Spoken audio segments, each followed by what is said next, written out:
Les affaires publiques n'ont plus de secret pour lui. Les vrais enjeux. Les vraies questions. Qu'est-ce qui s'est passé? Moi, je pense que c'est banal parce qu'on a confondu des affaires qui ne devraient être jamais confondues. Surtout, l'idée de se préoccuper de ce qui est fait et bien fait. Stéphane Bureau. Salut Stéphane.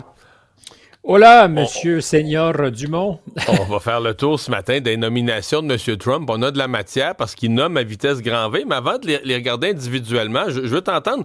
Moi, j'ai un feeling, puis je l'ai dit tantôt en ondes. Tu sais, il y a 4 ans, il y a 8 ans, quand Trump avait été élu en 2016, c'est comme si on avait l'impression que son début de mandat, il faisait des déclarations tonitruantes, il parlait beaucoup, il lançait toutes sortes de messages sur les réseaux sociaux, mais la mise en place du gouvernement semblait chaotique. Là, j'ai l'impression que là, à une rapidité incroyable, il fait ses nominations qui ont l'air, dans certains cas, d'avoir déjà été réfléchies. Et Stéphane, on ne l'entend pas.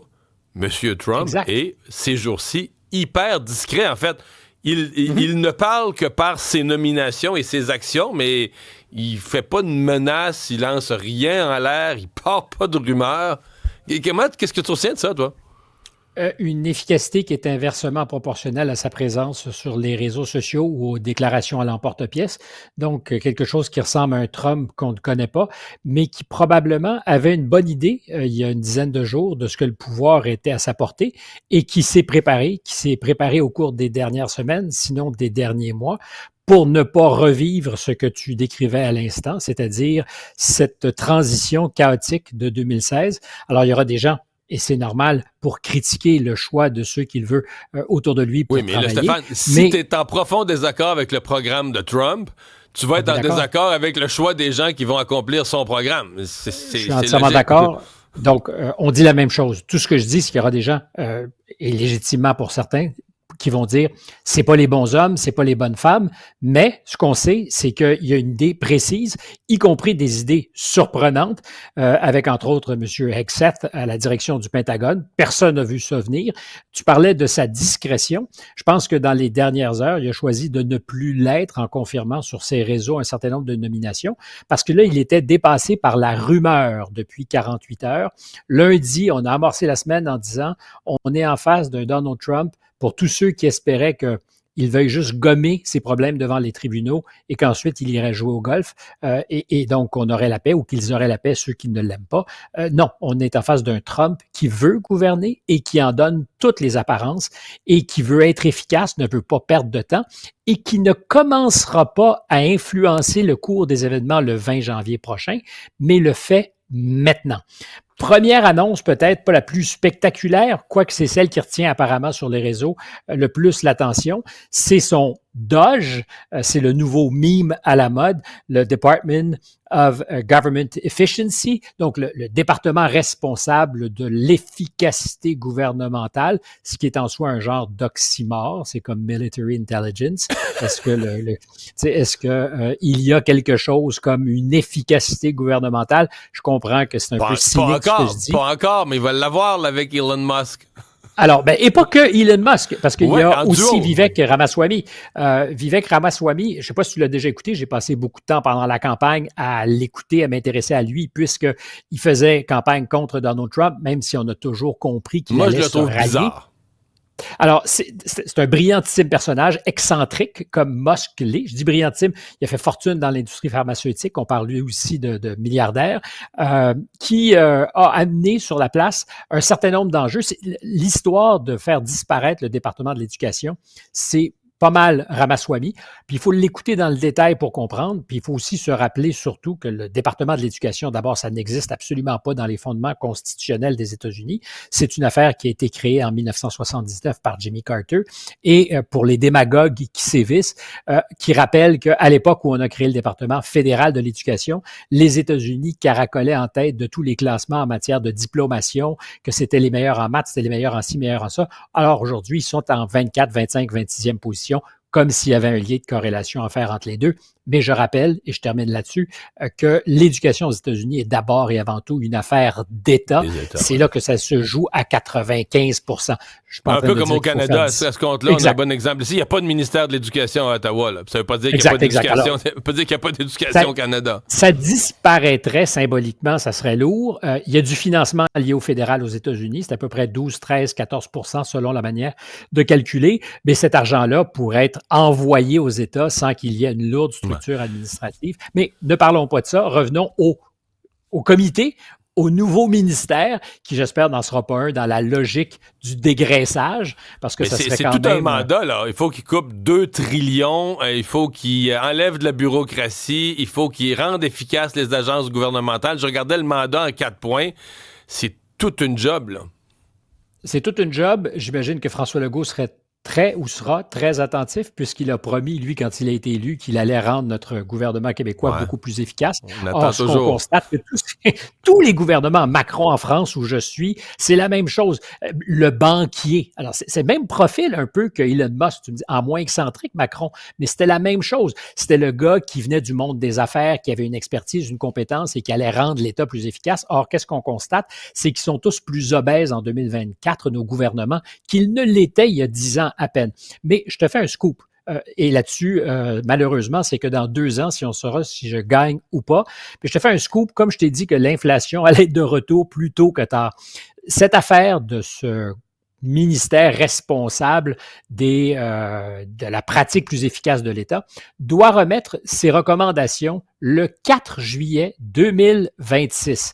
Ça sera le 250e anniversaire de la Déclaration d'indépendance. Et plusieurs commentateurs aux États-Unis ont dit, mais c'est débile, il n'y aura pas le temps de faire adopter, justement, parce qu'il ne peut pas faire ça seul, le président, il doit profiter de sa majorité au Congrès pour adopter les recommandations si elles étaient à la hauteur des ambitions. Et même si elles n'étaient pas, tout doit passer par le Congrès, où une grande partie de ce régime amaigrissant va passer par un vote au Congrès, au Sénat, comme à la Chambre des représentants. Vrai. Et il a en ce moment, enfin ça va être bientôt confirmé avec la Chambre, des majorités. Mais le scoop, c'est que c'est brillantissime. Qu'est-ce que fait M. Trump? Il dit, pendant les 2 prochaines années, on va faire du surf sur l'espoir, sur les idées, sur comment on va réduire. Et puis les élections de mi-mandat, on va les faire sur la réforme de l'État. Exactement. Il va dire, j'ai besoin maintenant de vous pour que ça passe. Venez voter pour qu'il y ait au Congrès, Chambre des représentants et Sénat une majorité républicaine claire qui pour faire le grand ménage de l'État. D'acter sur ce qu'on aura mis pendant 2 ans en vitrine, qui va faire saliver tout le monde. Puis là, il va dire, on n'est pas rendu. Alors, déjà, quand on parlait de préméditation, de vision de l'avenir politique, alors peut-être que je prête une intelligence stratégique à M. Trump qui ne l'a pas, mais non, je pense qu'ils l'ont. Ils ont parfaitement compris. Ça, ouais. Et entre toi et moi, quelle bonne idée, parce que qu'est-ce qui menace le plus Donald Trump déjà? Ben, c'est dans 2 ans de voir les mi-mandats se transformer en référendum sur son administration avec les démocrates qui remportent l'une des 2 chambres. Et c'est ce qu'il ne veut absolument pas. Alors voilà pour... je me demande juste... tantôt, je me posais la question, est-ce que l'amitié Trump-Musk... Là, c'est plus de l'amitié, c'est de l'amour, c'est de la bromance. Musk était invité sur la... Oncle Musk. Ben oui, les enfants le considèrent comme un oncle qui est invité sur sa photo de famille. Mais tu sais, Trump se tanne des fois de ses nouveaux amis, là. Si Musk a des désaccords, si Musk prend trop de place, est-ce qu'il sera encore sur la photo de famille le jour du départ de la Maison-Blanche dans 4 ans? Je fais juste soulever la question. Je veux t'entendre sur les affaires. Moi, je te vois sentir... Là-dessus, je te dirais The show Musk go on. Donc, pour l'instant, je crois que c'est une association qui, pour M. Trump, est féconde. Ouais. Tu sais que je voulais te parler de Musk, à quel point lui, il diffuse en fou sur les réseaux sociaux. Puis je voulais te dire le nombre de messages qu'il avait diffusés sur Twitter, sur X, dans les 24 dernières heures. Puis j'ai pas eu assez longtemps de la dernière pause pour les compter. Là. J'étais rendu à 57, puis j'étais juste rendu à il y a 10 heures. J'avais pas fait les 24.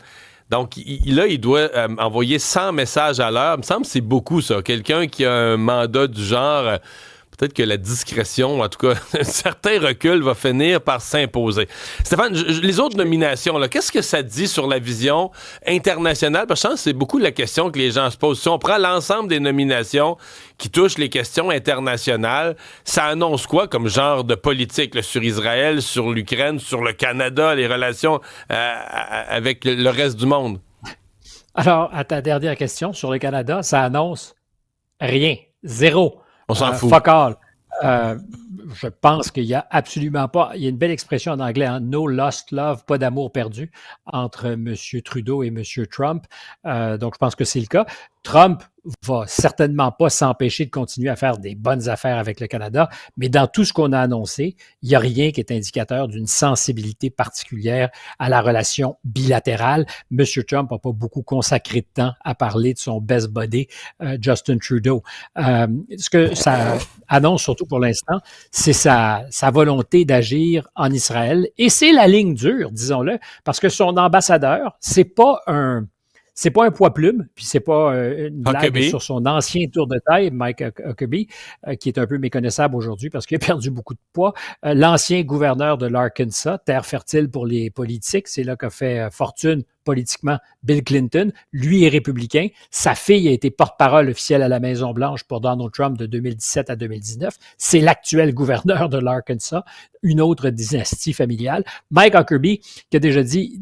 Il n'y a rien comme un peuple palestinien, ça n'existe pas. Il y a des Arabes qui refusent le concept de territoire occupé, parlent de la Judée, de la Samarie, de communautés qui sont installées sur ces terres historiquement palestinienne et contestée encore aujourd'hui. Donc, c'est un homme qui est associé, disons, à la ligne dure.